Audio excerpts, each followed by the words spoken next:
બચાવવા રાજ્યપાલ આચાર્ય દેવવ્રતજીની પ્રેરણાદાયક પહેલ વડોદરાથી હાલોલ સુધી સરકારી વાહનો ટાળી સામાન્ય બસમાં કરી યાત્રા। વૈશ્વિક પરિસ્થિતિને પગલે દેશમાં ઈંધણની બચત કરવાના વડાપ્રધાનના આહવાનને સમર્થન આપતા ગુજરાતના રાજ્યપાલ આચાર્ય દેવવ્રતજીએ એક પ્રેરણાદાયક ઉદાહરણ પૂરું પાડ્યું છે। રાજ્યપાલે આજે વડોદરાથી પંચમહાલ જિલ્લાના હાલોલ સુધીના પોતાના સત્તાવાર પ્રવાસ માટે સરકારી વાહનોના કાફલાને બદલે રાજ્ય માર્ગ વાહન વ્યવહાર નિગમની સામાન્ય બસ સેવાનો ઉપયોગ કર્યો હતો। સામાન્ય મુસાફરો સાથે યાત્રા કરી તેમણે જાહેર પરિવહન પ્રત્યે જનતાનો વિશ્વાસ વધારવાનો અને ઈંધણ બચાવવાનો અગત્યનો સંદેશ પાઠવ્યો હતો। પશ્ચિમ એશિયાની પ્રવર્તમાન સ્થિતિને કારણે વિદેશ હુંડિયામણ પરનું ભારણ ઘટાડવા વડાપ્રધાને નાગરિકોને જાહેર પરિવહનનો મહત્તમ ઉપયોગ કરવા અપીલ કરી। આ અનુસંધાનમાં હાલોલ ખાતે આવેલી પ્રાકૃતિક કૃષિ વિદ્યાપીઠના કાર્યક્રમમાં હાજરી આપવા જઈ રહેલા રાજ્યપાલે એક ઐતિહાસિક નિર્ણય જાહેર કર્યો। તેમણે સંકલ્પ લીધો છે કે જ્યાં સુધી દેશમાં ઈંધણની કટોકટીનો અંત નહીં આવે ત્યાં સુધી તેઓ ગુજરાત રાજ્યમાં કોઈપણ પ્રકારની હવાઈ યાત્રા કરશે નહીં ને માત્ર રેલગાડી કે બસ મારફતે જ મુસાફરી કરશે। ઉચ્ચ પદ પર બિરાજમાન વ્યક્તિઓ જો પોતે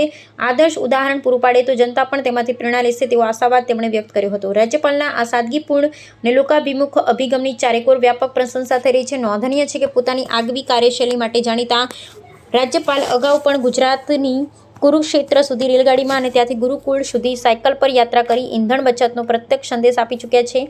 આજે પણ હાલોલ ખાતે બસમાંથી ઉતરીને કાર્યક્રમ સ્થળ સુધી પહોંચવા માટે તેઓ સાયકલનો જ ઉપયોગ કરવાના છે, જે તેમની પ્રકૃતિ અને પર્યાવરણ પ્રત્યેની અતૂટ પ્રતિબદ્ધતા દર્શાવે છે।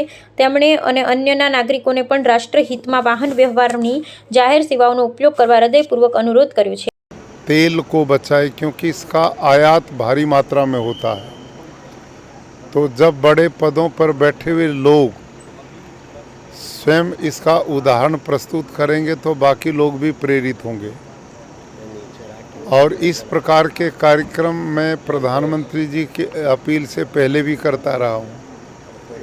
इस प्रकार से एसटी बस में मेरी चौथी यात्रा होगी और अब भविष्य में मैंने एक निर्णय लिया है, जब तक तेल का संकट समाप्त नहीं हो जाता तो गुजरात प्रदेश में रहते हुए मैं हवाई यात्रा हेलीकॉप्टर यात्रा नहीं करूँगा और ज़्यादा मैं रेल का और एसटी बस का ही प्रयोग करूँगा।